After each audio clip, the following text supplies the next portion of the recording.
ꯊꯥꯏꯅ ꯃꯃꯥꯡꯉꯩꯗ ꯂꯝ ꯑꯃꯗ ꯃꯇꯤꯛ ꯃꯒꯨꯟ ꯂꯩꯕ ꯃꯁꯛ ꯃꯇꯧꯁꯨ ꯌꯥꯝꯅ ꯐꯖꯕ ꯅꯤꯡꯊꯧ ꯑꯃ ꯄꯥꯜꯂꯝꯃꯤ꯫ ꯍꯥꯏꯔꯤꯕ ꯅꯤꯡꯊꯧꯁꯤꯒꯤ ꯔꯥꯅꯤ 6 ꯂꯩ꯫ ꯑꯗꯨꯕꯨ ꯂꯥꯏꯕꯛ ꯊꯤꯕꯗꯤ ꯔꯥꯅꯤ 6ꯃꯛ ꯃꯆꯥ ꯑꯃꯠꯇ ꯄꯣꯛꯂꯝꯗꯦ꯫ ꯃꯗꯨꯗꯒꯤꯗꯤ ꯅꯤꯡꯊꯧꯗꯨꯅ 8 ꯁꯨꯕ ꯅꯨꯄꯤ ꯑꯃꯒ ꯊꯤꯔꯝꯃꯤ꯫ ꯑꯗꯨꯒ ꯄꯨꯟꯅ ꯔꯥꯅꯤ 8 ꯁꯨꯔꯝꯃꯤ꯫ ꯂꯥꯏꯒꯤ ꯅꯣꯡꯗꯝꯗꯒꯤ 8 ꯁꯨꯕ ꯔꯥꯅꯤꯗꯨꯒꯤ ꯃꯁꯛ ꯃꯇꯧ ꯐꯖꯕ, ꯌꯦꯡꯕꯗ ꯂꯥꯏꯒꯤ ꯃꯆꯥ ꯃꯥꯟꯕ ꯃꯆꯥꯅꯨꯄꯥ ꯑꯃꯈꯛ ꯐꯪꯖꯔꯝꯃꯤ꯫ ꯔꯥꯅꯤ 8ꯇꯨ ꯄꯣꯛꯃꯤꯟꯅꯕ ꯃꯆꯤꯟ ꯃꯅꯥꯎꯒꯨꯝ ꯅꯨꯡꯁꯤ ꯆꯥꯟꯅꯅ ꯂꯩꯃꯤꯟꯅꯔꯝꯃꯤ꯫ ꯃꯔꯝ ꯑꯁꯤꯅ ꯑꯉꯥꯡ ꯅꯨꯄꯥ ꯃꯆꯥ ꯑꯃꯈꯛ ꯐꯪꯖꯕꯗꯨꯗ ꯃꯈꯣꯏ ꯂꯣꯏꯅꯃꯛ ꯑꯁꯨꯛꯀꯤ ꯃꯇꯤꯛ ꯍꯔꯥꯎꯔꯝꯃꯤ꯫ ꯔꯥꯅꯤ ꯃꯆꯦ 6 ꯑꯗꯨꯅꯁꯨ ꯃꯈꯣꯏꯅ ꯍꯦꯛ ꯄꯣꯛꯆꯕ ꯃꯆꯥꯒꯨꯝ ꯂꯨꯅ ꯆꯥꯅ ꯑꯃꯗꯤ ꯅꯨꯡꯁꯤꯅ ꯇꯧꯕꯤꯔꯝꯃꯤ꯫ ꯑꯗꯨꯒ ꯑꯉꯥꯡꯗꯨꯁꯨ ꯃꯈꯣꯏ ꯔꯥꯅꯤ 6 ꯑꯗꯨꯅ ꯅꯨꯡꯁꯤꯅ ꯑꯔꯨꯟ ꯀꯨꯃꯥꯔ ꯍꯥꯏꯅ ꯃꯃꯤꯡ ꯊꯣꯟꯕꯤꯔꯝꯃꯤ꯫ ꯃꯇꯝꯒꯤ ꯃꯇꯨꯡ ꯏꯟꯅ ꯔꯥꯖꯀꯨꯃꯥꯔ ꯑꯔꯨꯟ ꯀꯨꯃꯥꯔ ꯆꯥꯎꯔꯛꯂꯝꯃꯤ꯫ ꯁꯟꯉꯥꯛ ꯁꯟꯁꯦꯟ ꯉꯝꯕ ꯍꯥꯏꯕꯗꯤ ꯄꯥꯈꯪ ꯃꯆꯥ ꯐꯥꯔꯛꯂꯝꯃꯤ꯫ ꯃꯁꯤꯒꯤ ꯃꯇꯨꯡ ꯅꯣꯡꯃ ꯅꯤꯡꯊꯧꯗꯨ ꯃꯅꯥꯏ ꯈꯔꯒ ꯂꯣꯏꯅꯅ ꯁꯥ ꯇꯥꯟꯕ ꯆꯠꯅꯕꯒꯤꯗꯃꯛ ꯁꯦꯝ ꯁꯥꯔꯝꯃꯤ꯫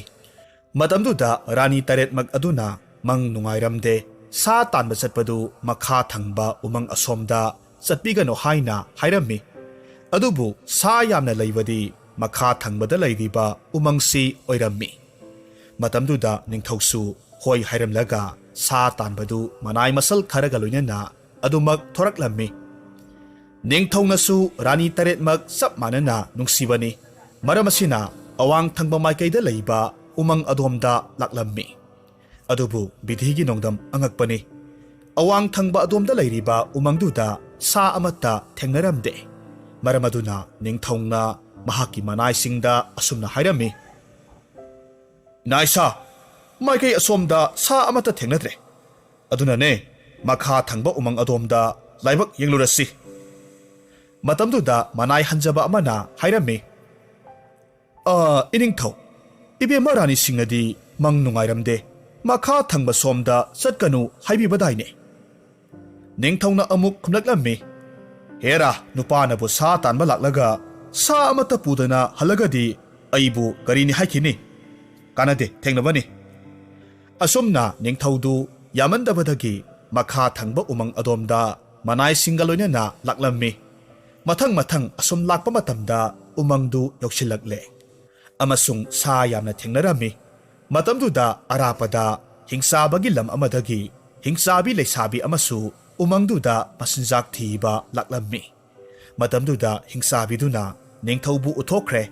ꯑꯃꯁꯨꯡ ꯅꯤꯡꯊꯧꯗꯨꯒꯤ ꯅꯤꯡꯊꯤꯕ ꯁꯛꯇꯝ, ꯆꯨꯡ ꯐꯤꯔꯥꯜ ꯆꯥꯔꯕ ꯐꯤꯚꯝꯗꯨ ꯎꯔꯨꯕꯃꯛꯇꯗ ꯃꯍꯥꯛ ꯅꯤꯡꯊꯧꯗꯣ ꯄꯥꯝꯖꯔꯝꯃꯤ ꯑꯃꯁꯨꯡ ꯃꯄꯨꯔꯣꯏꯕ ꯑꯣꯏꯔꯒꯦ ꯍꯥꯏꯅ ꯈꯟꯈ꯭ꯔꯦ꯫ ꯃꯔꯝ ꯑꯁꯤꯅ ꯅꯤꯡꯊꯧꯁꯤꯕꯨ ꯐꯥꯅꯅꯕ ꯅꯤꯡꯊꯧꯁꯤꯅ ꯍꯦꯛ ꯎꯕ ꯃꯇꯝꯗ ꯑꯄꯥꯝ ꯅꯨꯡꯁꯤ ꯐꯥꯎꯅꯕ ꯃꯌꯥ ꯇꯧꯔꯒ ꯃꯁꯛ ꯃꯇꯧ ꯐꯖꯈ꯭ꯔꯕꯤ ꯀꯩꯅꯥ ꯑꯃꯈꯛ ꯑꯣꯟꯊꯣꯛꯂꯝꯃꯤ꯫ ꯑꯗꯨꯒ ꯎꯃꯪꯗꯨꯒꯤ ꯈꯣꯡꯂꯝꯕꯤꯗꯨꯗ ꯅꯤꯡꯊꯧꯗꯨꯅ ꯎꯅꯕꯒꯤꯗꯃꯛ ꯂꯥꯛꯂꯝꯃꯤ꯫ ꯅꯤꯡꯊꯧꯅ ꯈꯪꯍꯧꯗꯅ ꯊꯣꯔꯛꯂꯤꯕꯤ ꯍꯤꯡꯆꯥꯕꯤꯅ ꯑꯣꯟꯕ, ꯌꯦꯡꯕꯗ ꯑꯁꯨꯛꯀꯤ ꯃꯇꯤꯛ ꯅꯤꯡꯊꯤꯖꯔꯕꯤ ꯀꯩꯅꯥꯗꯨ ꯎꯔꯝꯃꯤ꯫ ꯃꯇꯝꯗꯨꯗ ꯃꯁꯥ ꯄꯨꯝꯕ ꯑꯄꯥꯝ ꯅꯨꯡꯁꯤꯒꯤ ꯏꯆꯦꯜ ꯑꯃꯈꯛ ꯏꯍꯧꯔꯛꯈꯤ ꯑꯃꯁꯨꯡ ꯀꯩꯅꯥꯗꯨꯒꯤ ꯃꯅꯥꯛꯇ ꯆꯪꯁꯤꯜꯂꯒ ꯅꯤꯡꯊꯧꯅ ꯍꯪꯂꯝꯃꯤ: "ꯍꯦ ꯁꯛꯍꯦꯜꯂꯕꯤ ꯀꯩꯅꯥ, ꯅꯍꯥꯛꯄꯨ ꯀꯅꯥꯅꯣ? ꯅꯍꯥꯛꯄꯨ ꯀꯔꯤ ꯂꯝꯗꯒꯤꯅꯣ? ꯑꯩꯒꯤ ꯇꯥꯂꯣꯏꯁꯤꯡꯗ ꯆꯟꯕꯤꯌꯨ, ꯂꯩꯃꯔꯦꯟ ꯐꯝꯊꯣꯟ ꯍꯥꯞꯄꯤꯒꯦ." ꯃꯇꯝꯗꯨꯗ ꯀꯩꯅꯥꯗꯨ ꯈꯨꯝꯂꯛꯂꯝꯃꯤ: "ꯑꯊꯧꯕ, ꯑꯩꯗꯤ ꯏꯃꯥ ꯂꯨꯈ꯭ꯔꯥꯕꯤꯒ ꯑꯩꯒꯇ ꯂꯩꯖꯕꯅꯤ꯫ ꯇꯥꯛꯄꯤꯔꯤꯕ ꯑꯗꯨꯃꯛ ꯑꯩꯒꯤꯗꯤ ꯂꯥꯏꯕꯛ ꯌꯥꯝꯅ ꯐꯕꯅꯤ꯫ ꯅꯌꯥꯊꯪ ꯏꯀꯣꯛꯊꯛꯇ ꯍꯥꯞꯆꯔꯤ." ꯑꯁꯨꯝ ꯇꯧꯅ ꯅꯤꯡꯊꯧꯗꯨꯅ ꯍꯤꯡꯆꯥꯕꯤꯅ ꯑꯣꯟꯕ ꯀꯩꯅꯥꯗꯨ ꯀꯣꯅꯨꯡꯗ ꯄꯨꯔꯒ ꯂꯥꯛꯂꯝꯃꯤ꯫ ꯃꯗꯨꯒꯤ ꯃꯇꯨꯡꯗ ꯃꯈꯣꯏ ꯔꯥꯅꯤ 9 ꯄꯨꯟꯅ ꯂꯩꯃꯤꯟꯅꯔꯝꯃꯤ꯫ ꯃꯇꯝ ꯂꯩꯕ ꯈꯤꯕꯤꯛꯇ ꯍꯤꯡꯆꯥꯕꯤ ꯀꯩꯅꯥ ꯑꯗꯨꯅ ꯐꯠꯇꯕ ꯋꯥꯈꯜ ꯈꯟꯗꯨꯅ ꯃꯃꯥ ꯃꯆꯥ ꯃꯈꯣꯏ 9ꯁꯤ ꯀꯔꯝꯅ ꯃꯥꯡꯍꯟꯒꯅꯤ ꯍꯥꯏꯅ ꯈꯜꯂꯒꯇ ꯂꯩꯔꯝꯃꯤ꯫ ꯅꯤꯡꯊꯧꯁꯨ ꯍꯤꯡꯆꯥꯕꯤꯅ ꯑꯣꯟꯕ ꯀꯩꯅꯥꯗꯨꯒꯤ ꯃꯌꯥꯅ ꯃꯥꯕꯨꯅ ꯍꯦꯟꯅ ꯅꯨꯡꯁꯤꯔꯝꯃꯤ ꯑꯃꯁꯨꯡ ꯃꯥꯅ ꯍꯥꯏꯕꯇꯕꯨ ꯏꯜꯂꯝꯃꯤ꯫ ꯃꯇꯝꯒꯤ ꯃꯇꯨꯡ ꯏꯟꯅ ꯍꯤꯡꯆꯥꯕꯤ ꯀꯩꯅꯥꯗꯨꯒꯤ ꯃꯆꯥꯅꯨꯄꯥ ꯑꯃ ꯄꯣꯛꯂꯝꯃꯤ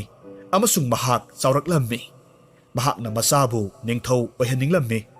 ꯃꯔꯝ ꯑꯁꯤꯅ ꯃꯃꯥ ꯃꯆꯥ ꯇꯥꯟꯅꯔꯒ ꯃꯌꯥꯝꯕ ꯑꯔꯨꯟ ꯀꯨꯃꯥꯔ ꯑꯃꯗꯤ ꯃꯃꯥꯕꯨ ꯃꯥꯡꯍꯟꯈꯤꯅꯕ ꯐꯠꯇ ꯂꯧꯁꯤꯡ ꯁꯤꯟꯕ ꯍꯧꯔꯛꯂꯦꯗꯣ꯫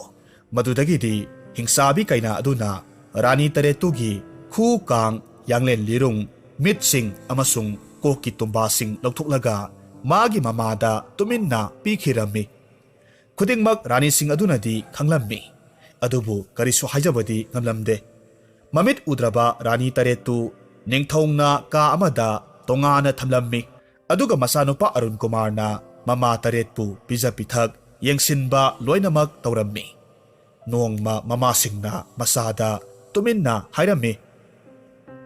Ibungo, nama aikoi Taretki khu kang yanglen gi lirung mit amadi tumba nama atombisina lautuklaga mapamda pikhrabani. Adubu mapung maray phadriba Arun Kumar karisu tauba ngamlamde. Matam khudingda mama singbu hanagi mawongda halaknaba wakhal khallaga adumak layrammi. Laigi nongdam angakpani. Mama atombi hingsabiduna Rajkumar Arun Kumar bu manghan kinaba hotnarammi. Maramasina mabu amuk hanna hingna halaktanaba magi mapamda hingsabagi lebak aduda thananaba thoksil amakhak silammi. Madugi thoksil oina Rajkumar Arun Kumar bu nungsiba sasinaraga manakta kausilammi aduga asumna hairammi. Ibungo, napagi sagol sangdagi nangna pamjaba sagol amakhak khallo. Aduga ne, nangina nabok aigi ipamda simatang amukta thiluso. Aduga se nabok natana atay kana amatada yanghanba yadeko.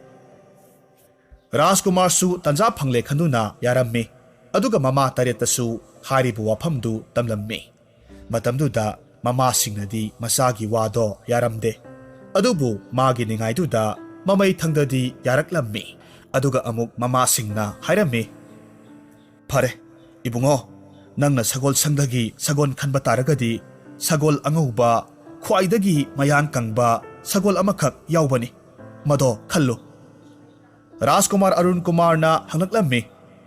Ima, karigino madugi sagoldu khangadorisibo. Ibungo, madugi sagoldo asamba sagol natte. Sargagi kona mahisabi sagol haibaduni. Masidagidi Arun Kumar hoy hairammi. Aduga mama singbu nupi manay masal singda seksin na sinarammi. Aduga mama atonbi hingsabidugi sedu lauraga mahak sayom kharapuraga sagol tonglaga konungdagi amuk thoraklammi. Asum na asum lakpa na nong magi matam haukre. Matamduda asauba khongnang amakhak thengnarammi. Arun Kumar su maduda pothagi haina khalammi. Aduga sagolduda mahakna hairammi. He aigi kona mahisabi sagol. Nahaksu sargada karaga kona mahi chazaruro. Aduga aisu khongnang makhongsida ngaihak potharamge. Aina kaurukpa matamda thinthaba tawda lakpiyu. Masi haibadagi sagoldusu sargada paikhatkre. Aduga Arun Kumar khongnang makhongda potharammi. Lamsang lakpana mahak potharambadagi tumthokre. Matamduda khongnangdubu koliba laidu thoraklammi. Amasung angangdugi matik magundu mahakna urammi. Madudagidi sedu loktuklaga mahakna parammi. Seduda iramliba maroldi asini. Ima, masigi angangsi yamna phattaba angangni. Mabu amuk hanna hingna konungda halanbirakanu asomna irammi. Angangdugi nungsiba matawduda laiduna chithigi maroldu asomna amuk semdoklammi.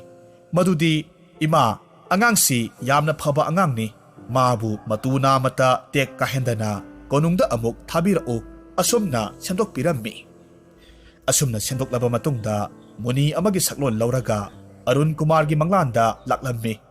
Aduga ibungo thengkhre seksinna chatlu haina haudokpirammi.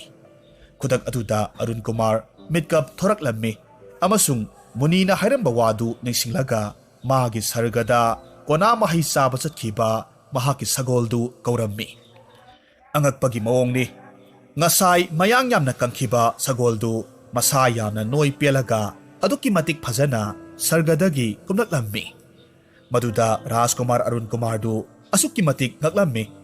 Amasung lagi sagolni haibasi mahakna khangle. Masidagidi Arun Kumar khongchattu makha tarami. Asumna lakpana numit humni subada maboki mayum mama hingsabigi mayumdu yaure. Hingsaba ngakta laiba hingsabagi lam oibana hingsaba mayam singduna ꯆꯥꯒꯗꯕꯒꯤ ꯃꯤꯅꯝ ꯅꯝꯃꯤ ꯁꯥꯅꯝ ꯅꯝꯃꯤ ꯍꯥꯏꯗꯨꯅ ꯄꯥꯏꯊꯣꯛꯅꯔꯛꯂꯝꯃꯤ꯫ ꯍꯤꯡꯁꯥꯕꯤ ꯃꯕꯣꯛ ꯑꯗꯨꯁꯨ ꯃꯥꯒꯤ ꯁꯔꯨꯛ ꯈꯔ ꯐꯪꯍꯧꯅꯕ ꯍꯥꯏꯗꯨꯅ ꯊꯣꯔꯛꯂꯝꯃꯤ꯫ ꯃꯇꯝꯗꯨꯗ ꯑꯔꯨꯟ ꯀꯨꯃꯥꯔꯅ ꯏꯕꯣꯛ ꯍꯥꯏꯅ ꯀꯧꯔꯛꯂꯝꯃꯤ꯫ ꯃꯗꯨꯗ ꯍꯤꯡꯁꯥꯕꯤꯗꯨꯅ ꯍꯥꯏꯔꯛꯈꯤ, "ꯉꯥꯏꯈꯣ ꯅꯈꯣꯏ ꯃꯌꯥꯝ ꯉꯥꯏꯈꯣ, ꯃꯥꯁꯦ ꯑꯩꯒꯤ ꯏꯁꯨꯅꯤ"꯫ ꯃꯗꯨꯗ ꯑꯔꯨꯟ ꯀꯨꯃꯥꯔꯅ ꯍꯥꯏꯔꯝꯃꯤ, "ꯏꯕꯣꯛ, ꯏꯃꯥꯇꯣꯟꯅ ꯆꯤꯊꯤꯁꯦ ꯄꯤꯔꯛꯄꯅꯤ"꯫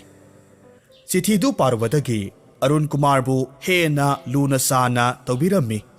ꯑꯁꯨꯝꯅ ꯅꯨꯃꯤꯠ ꯅꯤꯅꯤ ꯍꯨꯝꯅꯤꯒꯤ ꯃꯇꯨꯡꯗ ꯅꯣꯡꯃ ꯑꯔꯨꯟ ꯀꯨꯃꯥꯔꯅ ꯃꯥꯒꯤ ꯃꯃꯥꯒꯤ ꯍꯛꯆꯥꯡꯒꯤ ꯁꯔꯨꯛꯁꯤꯡꯗꯨꯒꯤ ꯃꯐꯝ ꯈꯪꯗꯣꯛꯅꯕ ꯂꯧꯁꯤꯡ ꯇꯧꯔꯒ ꯍꯥꯏꯔꯝꯃꯤ, "ꯏꯕꯣꯛ, ꯅꯣꯏꯒꯤ ꯀꯩꯁꯦ ꯀꯥꯔꯨꯁꯦ, ꯑꯗꯨꯒ ꯏꯪꯈꯣꯜꯁꯨ ꯆꯪꯂꯨꯁꯦ"꯫ ꯃꯕꯣꯛꯇꯨ ꯑꯍꯥꯟꯕꯗꯗꯤ ꯌꯥꯔꯝꯗꯦ, ꯑꯗꯨꯕꯨ ꯑꯉꯥꯡꯗꯨꯅ ꯀꯟꯅ ꯍꯥꯏꯃꯟꯕꯗꯒꯤ ꯀꯩꯗ ꯍꯥꯟꯅ ꯀꯥꯔꯝꯃꯤ꯫ ꯃꯗꯨꯗ ꯃꯍꯥꯛꯅ ꯃꯌꯣꯝ ꯑꯃꯈꯛ ꯊꯦꯡꯅꯔꯝꯃꯤ꯫ ꯑꯔꯨꯟ ꯀꯨꯃꯥꯔꯅ ꯍꯪꯂꯛꯂꯝꯃꯤ, "ꯏꯕꯣꯛ, ꯃꯁꯤꯕꯨ ꯀꯔꯤꯅꯣ"? ꯃꯇꯝꯗꯨꯗ ꯍꯅꯨꯕꯤꯗꯨꯅ ꯈꯨꯝꯃꯤ,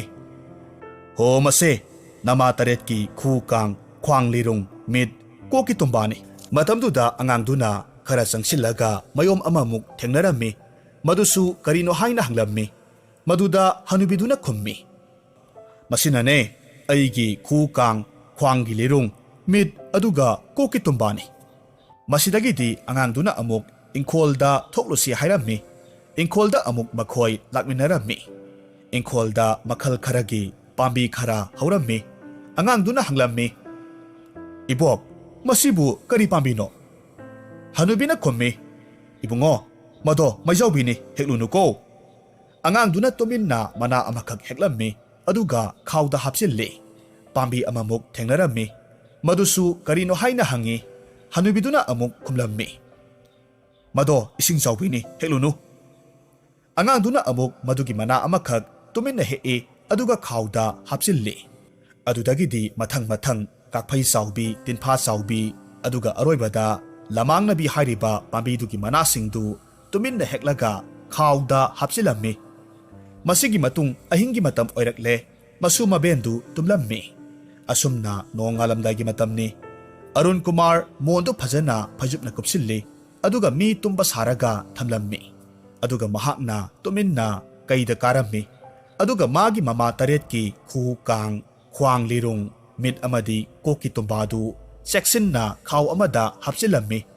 ꯑꯗꯨꯒ ꯃꯕꯣꯛꯀꯤ ꯈꯨ ꯀꯥꯡ, ꯈ꯭ꯋꯥꯡ ꯂꯤꯔꯨꯡ, ꯃꯤꯠ ꯑꯃꯁꯨꯡ ꯀꯣꯛꯀꯤ ꯇꯨꯝꯕꯥꯗꯨꯁꯨ ꯂꯧꯁꯤꯜꯂꯝꯃꯤ꯫ ꯑꯗꯨꯒ ꯌꯥꯝꯅ ꯊꯨꯅꯃꯛ ꯃꯍꯥꯛꯀꯤ ꯁꯔꯒꯗ ꯀꯣꯅꯥ ꯃꯍꯩ ꯆꯥꯔꯒ ꯂꯩꯔꯤꯕ ꯁꯒꯣꯜꯗꯨ ꯀꯧꯊꯔꯝꯃꯤ꯫ ꯑꯃꯁꯨꯡ ꯃꯗꯨ ꯊꯧꯔꯒ ꯅꯨꯡꯁꯤꯠꯀꯤ ꯃꯃꯥꯡ ꯊꯥꯅ ꯌꯥꯝꯅ ꯌꯥꯡꯅ ꯃꯌꯨꯝ ꯃꯥꯏꯀꯩ ꯄꯥꯡꯕ ꯍꯧꯔꯛꯂꯝꯃꯤ꯫ ꯃꯇꯝꯗꯨꯗ ꯍꯤꯡꯁꯥꯕꯤ ꯍꯅꯨꯕꯤꯗꯨꯒꯤ ꯌꯦꯟꯕꯥ ꯂꯥꯕꯗꯨꯅ ꯑꯁꯨꯝꯅ ꯌꯥꯝꯅ ꯍꯧꯅ ꯈꯣꯡꯂꯛꯂꯝꯃꯤ, "ꯀꯦꯀꯦ ꯀ꯭ꯔꯦ ꯀ꯭ꯔꯦ, ꯑꯔꯨꯟ ꯀꯨꯃꯥꯔꯗꯤ ꯆꯦꯟꯈ꯭ꯔꯦ, ꯀꯦꯀꯦ ꯀ꯭ꯔꯦ ꯀ꯭ꯔꯦ" ꯍꯥꯏꯅ ꯈꯣꯡꯂꯝꯃꯤ꯫ ꯍꯅꯨꯕꯤꯗꯨꯅ ꯌꯦꯡꯊꯣꯛꯂꯨꯕ ꯃꯇꯝꯗ ꯐꯩꯖꯨꯞ ꯀꯨꯞꯂꯒ ꯂꯩꯔꯤꯕ ꯃꯣꯟꯗꯨ ꯃꯁꯨꯅꯤ ꯍꯥꯏꯅ ꯈꯜꯂꯝꯃꯤ꯫ ꯑꯗꯨꯒ ꯌꯦꯟꯗꯨꯗ ꯁꯥꯎꯅ ꯆꯩꯔꯝꯃꯤ, "ꯍꯩꯠ, ꯇꯥꯅꯤꯡꯗꯦ, ꯏꯁꯨꯗꯤ ꯅꯨꯡꯉꯥꯏꯅ ꯇꯨꯝꯂꯤꯕꯁꯤꯗꯤ"꯫ ꯑꯗꯨꯕꯨ ꯌꯦꯟꯗꯨꯗꯤ ꯍꯟꯖꯤꯟ ꯍꯟꯖꯤꯟ ꯈꯣꯡꯂꯝꯃꯤ꯫ ꯃꯃꯩꯗ ꯍꯅꯨꯕꯤꯗꯨ ꯆꯤꯡꯅꯕ ꯑꯁꯨꯝ ꯐꯥꯎꯔꯛꯄꯗꯒꯤ ꯐꯩꯖꯨꯞꯇꯨ ꯍꯥꯡꯗꯣꯛꯂꯨꯕ ꯃꯇꯝꯗ ꯃꯣꯟ ꯑꯣꯏꯔꯝꯂꯦꯗꯣ꯫ ꯈꯨꯗꯛꯇ ꯃꯍꯥꯛ ꯀꯩꯗ ꯀꯥꯔꯒ ꯌꯦꯡꯂꯝꯃꯤ꯫ ꯑꯗꯨꯕꯨ ꯀꯩꯗ ꯂꯩꯍꯧꯕ ꯄꯣꯠꯁꯛ ꯈꯨꯗꯤꯡꯃꯛ ꯑꯃꯠꯇ ꯂꯩꯔꯝꯗ꯭ꯔꯦ꯫ ꯃꯗꯨꯗꯒꯤꯗꯤ ꯍꯅꯨꯕꯤꯗꯣ ꯆꯤꯟꯗ ꯑꯆꯠꯆꯥ, ꯂꯥꯛꯆꯩꯗ ꯍꯥꯏꯅ ꯁꯣꯜꯂꯒ ꯌꯥꯝꯅ ꯌꯥꯡꯅ ꯄꯥꯏꯔꯒ ꯂꯥꯛꯂꯝꯃꯤ꯫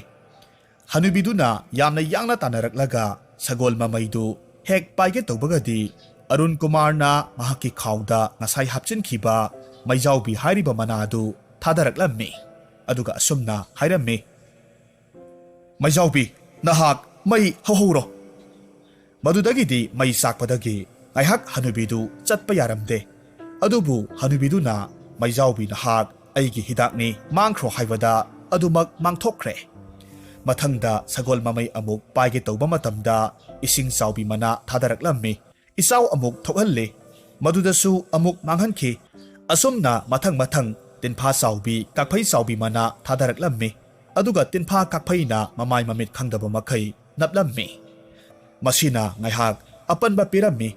ꯃꯗꯨꯗꯒꯤꯗꯤ ꯃꯗꯨꯁꯨ ꯃꯍꯥꯛꯀꯤ ꯍꯤꯗꯥꯛꯅꯤ, ꯃꯥꯡꯈ꯭ꯔꯣ ꯍꯥꯏꯅ ꯍꯦꯛꯇꯃꯛ ꯃꯥꯡꯍꯜꯂꯝꯃꯤ꯫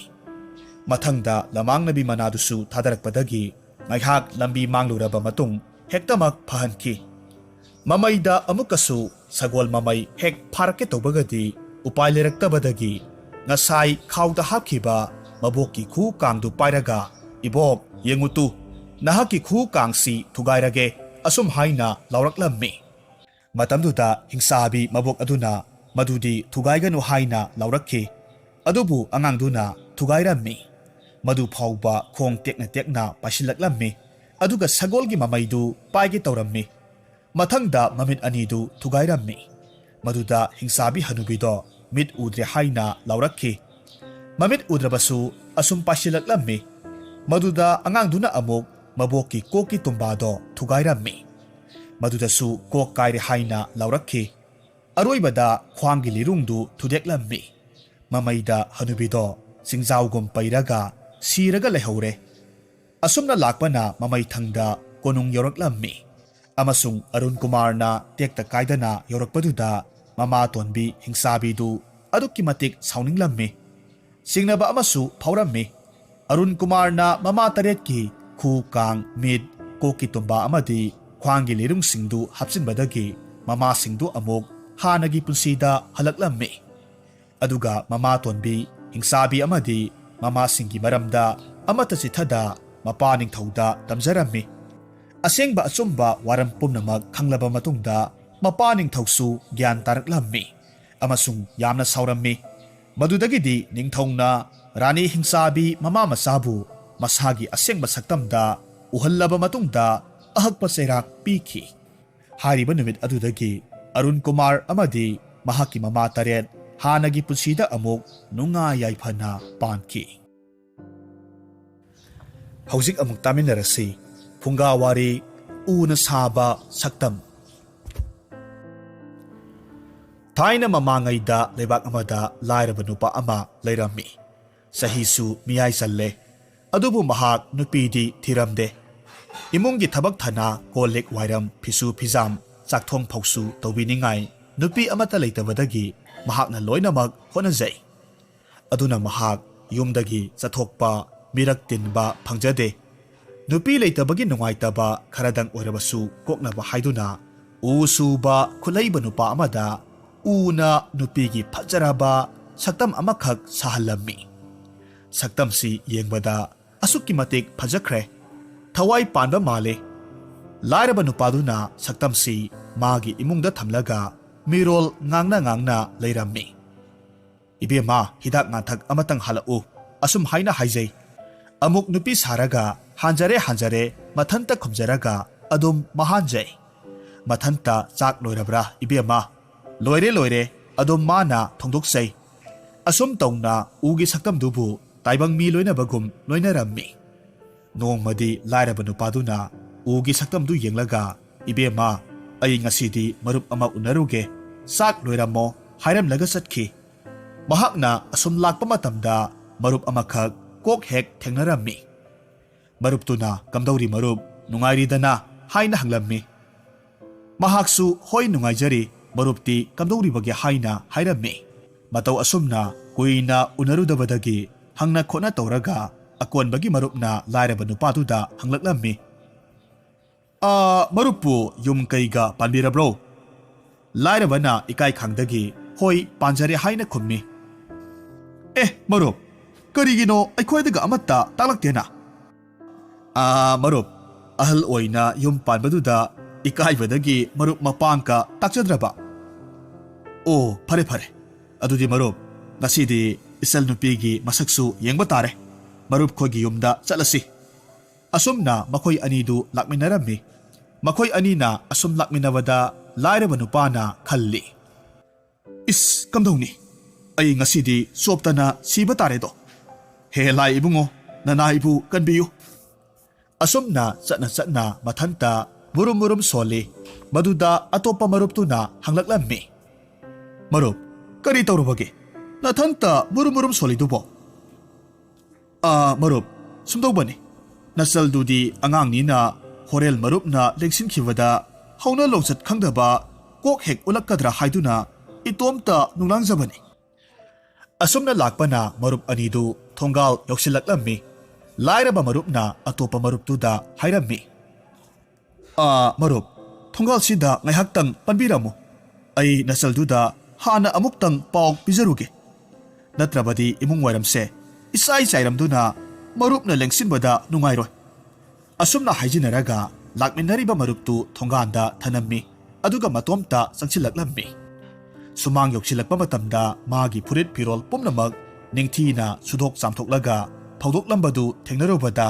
ꯃꯍꯥꯛ ꯉꯛꯄꯅ ꯈꯝ ꯊꯦꯡꯈ꯭ꯔꯦ꯫ ꯃꯍꯥꯛꯅ ꯈꯜꯂꯤ, ꯂꯩꯀꯥꯏꯒꯤ ꯏꯆꯦ ꯏꯆꯜꯁꯤꯡꯅ ꯑꯩꯒꯤ ꯑꯋꯥꯕꯁꯦ ꯎꯕꯤꯕꯗꯒꯤ ꯐꯤꯔꯣꯜꯁꯤꯡꯁꯤ ꯁꯨ ꯆꯥꯝꯕꯤꯔꯝꯕ ꯑꯣꯏꯔꯝꯕ ꯇꯥꯏ꯫ ꯑꯃꯨꯛꯁꯨ ꯏꯃꯨꯡ ꯃꯥꯡꯒꯣꯜ ꯂꯨꯅ ꯅꯥꯟꯅ ꯇꯩꯊꯣꯛ ꯅꯥꯟꯊꯣꯛꯂꯒ ꯙꯨꯞ ꯊꯥꯎꯃꯩꯅꯆꯤꯡꯕ ꯊꯥꯒꯠꯂꯝꯃꯤ꯫ ꯂꯥꯏꯔꯕꯗꯨ ꯍꯟꯗꯛꯇꯤ ꯆꯥꯅꯅ ꯉꯛꯈ꯭ꯔꯦ꯫ ꯀꯔꯝꯕ ꯂꯥꯏꯅ ꯇꯝꯅꯔꯤꯕꯅꯣ ꯅꯠꯇ꯭ꯔꯒꯅ ꯀꯅꯥꯅ ꯂꯛꯅꯔꯤꯕꯅꯣ ꯍꯥꯏꯅ ꯈꯜꯂꯝꯃꯤ꯫ ꯃꯗꯨꯗꯒꯤꯗꯤ ꯃꯍꯥꯛ ꯌꯨꯝꯁꯤꯕꯨ ꯀꯅꯥ ꯀꯅꯥ ꯂꯩꯕꯒꯦ ꯑꯅꯤꯔꯛ ꯑꯍꯨꯝꯂꯛ ꯍꯪꯂꯝꯃꯤ꯫ ꯀꯅꯥꯃꯠꯇꯅ ꯈꯨꯝꯂꯛꯇꯦ꯫ ꯑꯔꯣꯏꯕꯗ ꯅꯨꯡꯁꯤꯔꯕ ꯈꯣꯟꯖꯦꯜ ꯑꯃꯅ ꯈꯨꯝꯂꯛꯄꯗꯨꯗ ꯂꯥꯏꯔꯕꯗꯨ ꯏꯃꯨꯡꯗ ꯆꯪꯁꯤꯜꯂꯒ ꯌꯦꯡꯂꯨꯕ ꯃꯇꯝꯗꯗꯤ ꯎꯒꯤ ꯁꯛꯇꯝꯗꯨ ꯂꯩꯔꯝꯗ꯭ꯔꯦ꯫ ꯃꯗꯨꯒꯤ ꯃꯍꯨꯠꯇ ꯅꯤꯡꯊꯤꯔꯕꯤ ꯅꯨꯄꯤ ꯃꯆꯥ ꯑꯃꯈꯛ ꯂꯩꯔꯝꯂꯦ꯫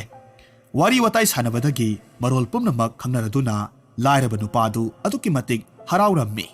ꯃꯍꯥꯛꯅ ꯊꯣꯡꯒꯥꯟꯗ ꯊꯣꯛꯂꯝꯃꯤ ꯑꯗꯨꯒ ꯃꯔꯨꯞꯇꯨ ꯀꯧꯁꯤꯜꯂꯝꯃꯤ꯫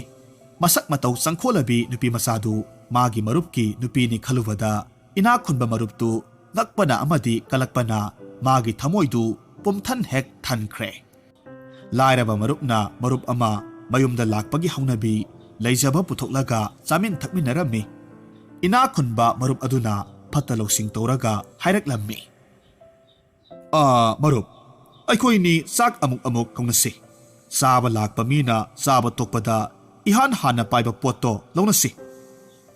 ꯃꯍꯥꯛꯅ ꯈꯜꯂꯤꯕꯗꯤ ꯃꯔꯨꯞꯀꯤ ꯌꯨꯝꯗ ꯆꯥꯕ ꯊꯛꯄ ꯂꯥꯛꯄ ꯃꯇꯝꯗ ꯃꯍꯥꯛꯀꯤ ꯃꯔꯨꯞꯀꯤ ꯃꯁꯛ ꯃꯇꯧ ꯐꯖꯔꯕꯤ ꯅꯨꯄꯤꯁꯤ ꯄꯥꯏꯒꯦ ꯑꯗꯨꯒ ꯃꯥꯒꯤ ꯅꯨꯄꯤ ꯑꯣꯏꯅ ꯃꯌꯨꯝꯗ ꯄꯨꯈꯤꯒꯦ ꯑꯁꯤꯅꯤ꯫